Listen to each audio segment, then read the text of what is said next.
नमस्कार दोस्तों आज हम बात करेंगे बृहस्पति के खाना नंबर 8 में होने की।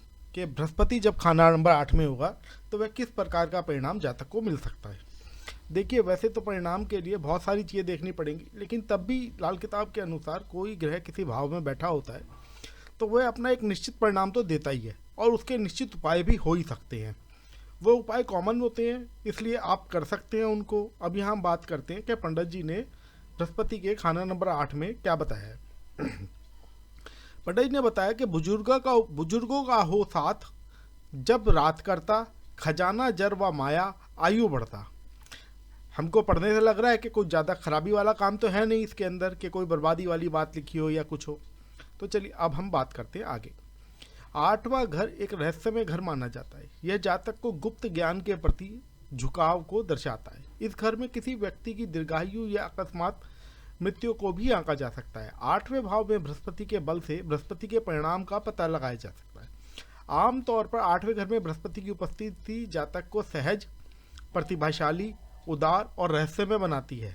जातक को जीवन में कड़ी मेहनत भी करनी पड़ती है। इस घर में बृहस्पति मजबूत होने पर पिता, दादा या खुद जातक के दीर्घायु होने के संकेत देता है। जातक का जातक स्वस्थ और बीमारियों से मुक्त रहेगा। वह धार्मिक और पवित्र पुस्तकों के गहन ज्ञान के साथ सदाचारी भी होगा। यदि बृहस्पति खाना नंबर 8 में शुभ होगा तो ऐसे टेव वाले व्यक्ति को गढ़ा हुआ खजाना भी मिल सकता है। अर्थात कहने का मतलब है अनएक्सपेक्टेड मनी उसे प्राप्त हो सकती है, या किसी की मौत के बाद उसकी जायदाद या मालिकाना हक मिल सकता है, या किसी गुप्त ज्ञान द्वारा आय का साधन बनाता है, या लोगों का बीमा करके आय कमाता है। लंबी और विदेश यात्रा भी हो सकती है। ज्योतिष के ज्ञान का ज्ञाता भी हो सकता है। तो ये हमने बात की बृहस्पति के खाना नंबर 8 में होने की। अब हम कुछ और बातें देख लेते हैं जिसके द्वारा हमें पता लगेगा। ये कुछ कॉमन बातें हैं कि जिसको हमें देखना चाहिए। गुरु जो ज्ञान का कारक है, अष्टम भाव सीक्रेट और छिपी हुई गूढ़ रहस्य से संबंधित विद्या से रिलेटेड होता है।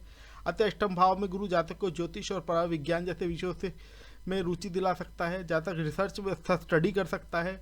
अष्टम भाव को मोक्ष का स्थान भी कहा जाता है। अष्टम भाव में स्थित गुरु जातक को अध्यात्म से संबंधित विषयों में रुचि दे सकता है। जातक धार्मिक यात्राएं कर सकता है। जातक अध्यात्म और धर्म के गूढ़ रहस्य को जानने की कोशिश करेगा। अष्टम भाव में स्थित यदि गुरु उत्तम स्थिति में हो तो जातक को सभी प्रकार के सांसारिक सुखों की खुद ही प्राप्ति हो जाएगी। जातक को वैवाहिक जीवन का सुख भी प्राप्त होगा। अष्टम भाव में स्थित गुरु जातक को दयालु बनाता है, दूसरों की सेवा भावना रखने वाला बनाता है। जातक के अंदर छुपे हुए बहुत सारे अवगुण होंगे, लेकिन इसका दूसरों को ज़्यादा पता नहीं लग पाएगा। जातक बुद्धिमान होगा, लेकिन वह अपनी बुद्धि का प्रयोग नकारात्मक तरीके से भी कर सकता है, लेकिन ये तभी होगा जब बृहस्पति पे किसी तरह का पाप प्रभाव ना हो। अष्टम भाव में स्थित जातक गुरु जातक को किसी अन्य स्त्री से भी संबंध बनाने का वो बनाया जा सकता है कि उसके किसी अन्य स्त्री के साथ संबंध हो। यदि गुरु पीड़ित होगा तो जातक को वाणी दोष भी दे सकता है। यदि गुरु उत्तम स्थिति में होगा तो जातक को वाक सिद्धि भी प्राप्त होगी। जातक की बोली हुई बातें बहुत अच्छा इफेक्ट देंगी। अब हम बात करते हैं कुछ विशेष बातों की जो हमारा एक पैटर्न है उसके अनुसार। बृहस्पति इस घर में अच्छे परिणाम नहीं देता है, लेकिन जातक सभी संसारिक सुखों को प्राप्त करेगा। किसी बुरे समय या परेशानी में जातक को ईश्वरीय सहायता प्राप्त हो जाएगी। मतलब किसी बड़ी परेशानी में पड़ेगा और उस समय जातक को कहीं ना कहीं से कोई सहायता प्राप्त हो जाएगी और वह उसमें से निकल जाएगा। धार्मिक यदि जातक होता है तो उसके भाग्य के अंदर बढ़ोतरी होगी। यहाँ पे बृहस्पति के खाना नंबर 8 में होने में जातक को धार्मिक होना चाहिए, इस बारे में बताया गया है। जब तक जातक सोना पहनकर रखेगा तब तक उसका जीवन सुखी रहेगा। अर्थात जातक को सोना पहनना एक नेसेसरी है, वो जरूर सोना पहने। यदि 2, 5, 9, 11, 12 भावों में बुध, शुक्र या राहु हो तो जातक के पिता बीमार हो सकते हैं या जातक की स्वयं की भी मानहानि हो सकती है। अब हम बात करते हैं कुछ अनुभवों की। यदि जातक के 8 वर्ष की आयु तक उसके दादा जीवित रहे तो यह स्थिति यह बताएगी कि जातक का बृहस्पति शुभ है। इस भाव में बृहस्पति जातक को जल्दी मरने भी नहीं देता, अर्थात दीर्घायु बनाता है। ऐसे जातक की वजह से उसके दादा और पिता की आयु भी बढ़ती रहेगी। जातक के पिता और दादा के एक साथ रहने की संभावना कम बन जाती है। मतलब उसके दादा और पिता हो सकता है दोनों अलग अलग रहते हों। यदि जातक दानी होगा और दान करता होगा तो ऐसा जातक सोने की लंका तक दान कर देगा, अर्थात बहुत बड़े दिल वाला होगा। जातक की दुकान या मकान शमशान के पास हो सकता है या किसी ऐसी जगह के आसपास हो सकता है जहाँ पर शमशान का कुछ काम होता हो या कुछ और बातें हों, इस टाइप का। निशानियाँ क्या हैं कि जातक अपने भेद किसी को पता लगने नहीं देगा। जातक के घर में कोई गुल्लक जरूर होगी, कोई ना कोई गुल्लक जरूर होगी। जातक अपना पैसा यारी दोस्ती में देकर फंसा सकता है। जातक को जुखाम की समस्या हो सकती है।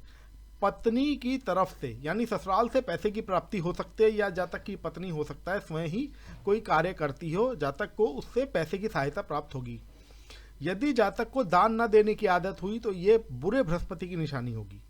वहीं यदि जातक को दान देने की आदत है और जातक खुले दिल से दूसरों को दान देता है, उसके सामने जो पड़ जाए वो उसको दान देने की कोशिश करता है, कुछ ना कुछ दे के भेजने की कोशिश करता है, तो ऐसा जातक का बृहस्पति अच्छा होगा और ये जातक को बहुत अच्छी हालत में ले जाएगा।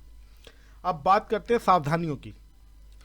तो बुजुर्गों, साधुओं व आध्यात्मिक व्यक्तियों की सेवा करने से जातक का बृहस्पति अच्छा होगा। किसी मंदिर में घी, आलू या कपूर दान करने से जातक का बृहस्पति अच्छा होगा। किसी भिखारी को अपने घर से खाली ना जाने दें, ये इससे ही बृहस्पति अच्छा होगा। भगवान विष्णु की पूजा करें। गले में माला आदि ना पहने, क्योंकि माला जो है वो बुध की निशानी है, इसलिए अपने गले में माला ना पहने, सोने की चेन पहन सकते हैं। किसी भी प्रकार के अवैध संबंधों से बचकर रहें, ये जातक की बदनामी का कारण बन सकता है जीवन में कभी भी। जातक को कर्ज लेने से बचना चाहिए। एक खास बात, जातक को आर्टिफिशियल ज्वेलरी कभी नहीं पहनना चाहिए, चाहे स्त्री हो या पुरुष हो। आर्टिफिशियल ज्वेलरी कभी नहीं पहननी चाहिए, ये जातक को परेशानी की तरफ लेके जाएंगे। अब बात करते हैं कुछ उपायों की। जातक को गले में सोने की चेन या पीले रंग का धागा पहनना चाहिए।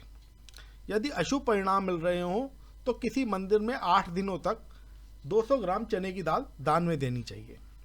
शमशान घाट में पीपल का पेड़ लगाएं। किसी महिला की वजह से यदि आपको बदनाम किया जा रहा हो तो एक कच्चे सूत के धागे को पीपल के चारों ओर हल्दी से पीला करके लपेट दें, उससे आपको आराम मिलेगा। शुद्ध सोना गले में धारण करें। यदि आपको कोई ऐसा साधु मिल जाए जो कमंडल या कटोरा लेके घूमता हो, उसको दान अवश्य दें, उसको खाली ना जाने दें। ये बृहस्पति का अष्टम भाव में बैठे हुए का एक अच्छा और कारगर उपाय है। केसर चंदन का तिलक लगाएं। यदि जातक के दादा जिंदा हों तो उनकी सेवा करें। यदि जिंदा ना हो तो उनकी कोई चारपाई हो, बेड हो, चादर हो, उसका इस्तेमाल करें। यदि वो भी आपके पास ना हो तो दादा की कोई भी एक ऐसी चीज़ जो आपके पास पड़ी हो, आपके पिताजी के पास पड़ी हो, वो अपने पास संभाल के रखें। तो ये हमारा एक एनालाइजेशन था अष्टम भाव में, अष्टम खाना नंबर 8 में बृहस्पति के होने का। जो पंडित जी ने बताया उसके अकॉर्डिंग हमने ये कंपाइलेशन तैयार की है। तो आप इसे देखें, समझें। जिन लोगों के अष्टम भाव में बृहस्पति हो वो आजमा कर देखें। यदि वो चीज़ें लगती हैं तो आप इसमें बताए हुए उपाय भी कर सकते हैं। और सोना जरूर पहने। इस अकेले उपाय से बृहस्पति काफ़ी हद तक ठीक हो सकता है। आप हमारे चैनल को लाइक करें, सब्सक्राइब करें हमारे चैनल को, और हमें कमेंट करें। यही आपसे हमारी गुजारिश है। धन्यवाद।